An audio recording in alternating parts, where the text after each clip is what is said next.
दिल्ली के राजपार्क थाना इलाके के नाले से सड़ी गली हालत में बरामद हुआ 18 वर्षीय नवयुवक का शव। पिछले करीबन 10 दिनों से थाना मंगोलपुरी स्थित अपने घर से लापता था मृतक। हत्या कर नाले में फेंका गया था शव। मृतक के दोस्तों ने ही घर से बुलाकर दिया हत्या की वारदात को अंजाम। मामूली कहासुनी के बाद की थी हत्या। वारदात के बाद फरार सभी आरोपियों को मंगोलपुरी थाना पुलिस ने गुजरात के अहमदाबाद से कड़ी मशक्कत के बाद किया गिरफ्तार। पुलिस मामले की तफ्तीश में जुटी। देश की राजधानी दिल्ली के मंगोलपुरी इलाके से एक दिल दहला देने वाला मामला सामने आया है, जहां कुछ दोस्तों ने मामूली कहासुनी के बाद अपने ही एक दोस्त की निर्मम तरीके से हत्या कर उसके शव को नाले में फेंक दिया और खुद यहां से नए साल का जश्न मनाने के लिए और पुलिस से बचने के लिए दिल्ली से यूपी, बिहार और राजस्थान होते हुए गुजरात पहुंच गए। परिवार की शिकायत के बाद आला अधिकारियों के आदेश के बाद मंगोलपुरी थाना के एसएचओ मुकेश कुमार के नेतृत्व में इंस्पेक्टर निर्भय कुमार, इंस्पेक्टर राजीव, एएसआई प्रदीप, शमशेर और कांस्टेबल सुखजीत, नवीन, दयाल, नीटू, विकास और सुनील मोगा आदि की टीम ने कई राज्यों में रेड की और आखिरकार कई हजार किलोमीटर की दौड़ भाग और कड़ी मशक्कत के बाद 4 में से 3 आरोपियों को गुजरात के गांधीधाम से धर दबोचा। वहीं मृतक की बहन की माने तो उन्होंने इस मामले में पुलिस को शिकायत भी दी थी और साथ ही कुछ सीसीटीवी फुटेज भी पुलिस को दिए गए थे, जिसमें आरोपी मृतक के घर के पास खड़े दिखाई दे रहे हैं और एक लड़का उसे घर से ले जाता हुआ भी दिखाई दे रहा है।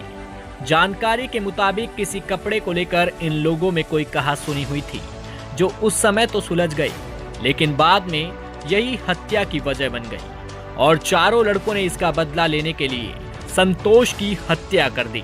मेरा भाई शनिवार को 25 दिसंबर को घर पे आया। उसने मतलब दिन में किसी लड़कों से झगड़ा वगड़ा हुआ होगा कपड़ों के पीछे।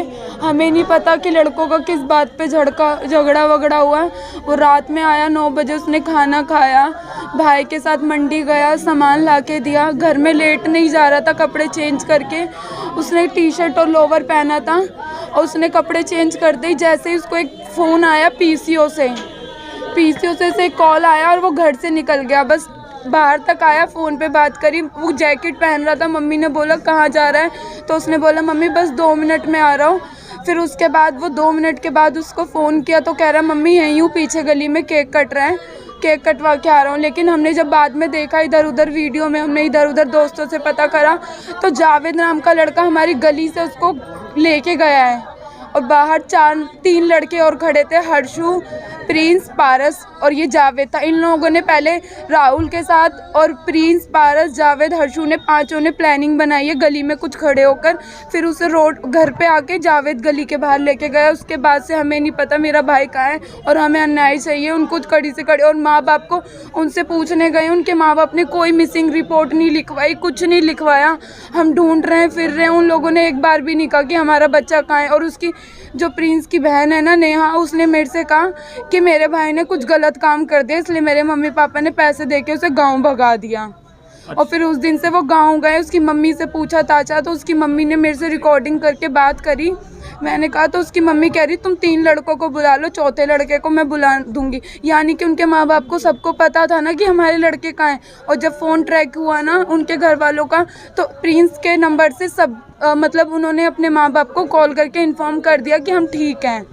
और वो घर से बता के पूरी प्लानिंग के साथ गए हैं। वीडियो में देखा, बैग वैग सब टांग रखा उन लोगों ने। आज क्या हुआ, आज क्या पता लगा? आज पुलिस वालों ने हमें, आज 10वां दिन है, आज 10वां पता नहीं 11वां दिन है, आज बताया है कि उन लड़कों ने जब उनको पकड़ा गया ना तब उन लड़कों ने बताया कि हमने उसे चाकू मार के सुल्तानपुरी में फेंक दिया।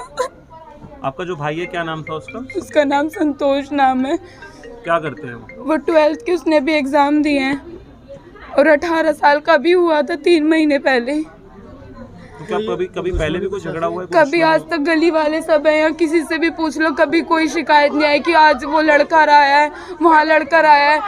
कभी भी नहीं कोई शिकायत। गली वाले खड़े, पूरी गली जानती, कभी भी शिकायत नहीं आई उसकी। कभी किसी से लड़ाई भी नहीं करी उसने आज तक। परिजनों के द्वारा मिली जानकारी के अनुसार बीते 25 दिसंबर को संतोष को कुछ लोगों ने गली में मिलने के बहाने बुलाया था। उसके बाद से ही वो लापता था। वहीं सोमवार को पुलिस से उन्हें जानकारी मिली, जिसके बाद परिजनों ने मौके पर पहुंचकर शव की शिनाख्त की और अब पीड़ित परिवार आरोपियों के खिलाफ सख्त से सख्त सजा की मांग करते हुए इंसाफ की मांग कर रहा है। परिजनों के अनुसार संतोष ने अभी हाल ही में 12वीं कक्षा की परीक्षा दी थी और वो कभी किसी से झगड़ा तक नहीं करता था। मेरा भाई घर में था रात को और उसको किसी ने फोन करके बुलाया था। वो जावेद घर से बुला के लेके गया और ये सारे लड़के पहले गली में प्लानिंग बना रहे थे खड़े होके, और फिर ये सारे लड़के बाहर गए और एक लड़का आया घर से बुला के और ले गया और ये इधर की तरफ चले गए सुनार की इधर की तरफ। अच्छा, फिर क्या हुआ? फिर अब उसके पता नहीं उसके कितनी आगे। तारीख को आपके भाई को ये 25 तारीख रात को 10:30 बजे। तो संतोष साथ का यार दोस्त था, हमारे साथ उठता बैठता था और 4 लड़के थे, पारस, संतोष, प्रिंस और जावेद नाम के लड़के थे और हर्षु एक नाम का था। और ये सारे लड़के उसको बुला के ले गए, गली में प्लानिंग करी है और प्लानिंग करके उसको बाहर लेके गए और आज पुलिस ने इन्फॉर्मेशन दी है कि उसको मार के चाकू वाकू मार के और नाले में गिरा दिया उसको। कौन से नाले में? Dead body? ये सुल्तानपुरी नाले में। अच्छा, ये जो संतोष है कब से लापता था और क्या आपको क्या लगता है किस बात को लेकर के झगड़ा हुआ होगा इनमें? ये संतोष 1 हफ्ते से लापता था। ये 25 तारीख को इसके चाकू वाकू मारे, इसको मार के नाले में फेंक दिया है। कौन है लोग मारने वाले? इनके यार दोस्त है? कौन है? इनके यार दोस्त थे साथ के बैठने उठने वाले और इनकी हंसी मजाक में थोड़ी आपस में ही मुठभेड़ हुई थी और इनके इसको बुला के ले गए कि क्या चलो। वजह रही होगी? आखिर कुछ आइडिया है आपको किस वजह को लेकर? आइडिया कुछ नहीं, बस ये आपस में हंसी मजाक के चक्कर में उनने मजाक करी, ऐसे उन्होंने 1-2 स्लैप मार दिए उन्होंने, बस इसी चक्कर में उसको ले गए। बहरहाल पुलिस ने 3 आरोपियों को दबोच लिया है, लेकिन इस मामले ने एक बार फिर से ये साबित कर दिखाया है कि दिल्ली में मानो लोगों के पास दिल तो बचा ही नहीं है। शायद इसी का परिणाम है कि लोग जरा जरा सी बातों पर एक दूसरे की जान तक लेने पर आमादा हो जाते हैं, जैसा कि इस मामले में भी सामने आ रहा है। लेकिन इस वारदात ने एक घर का बेटा और एक बहन का भाई छीन लिया है, जिसके बाद परिवार का रो रो कर बुरा हाल बना हुआ है, जबकि पुलिस एक फरार आरोपी की तलाश में जुट गई है और जगह जगह उसकी गिरफ्तारी के लिए दबिश दे रही है।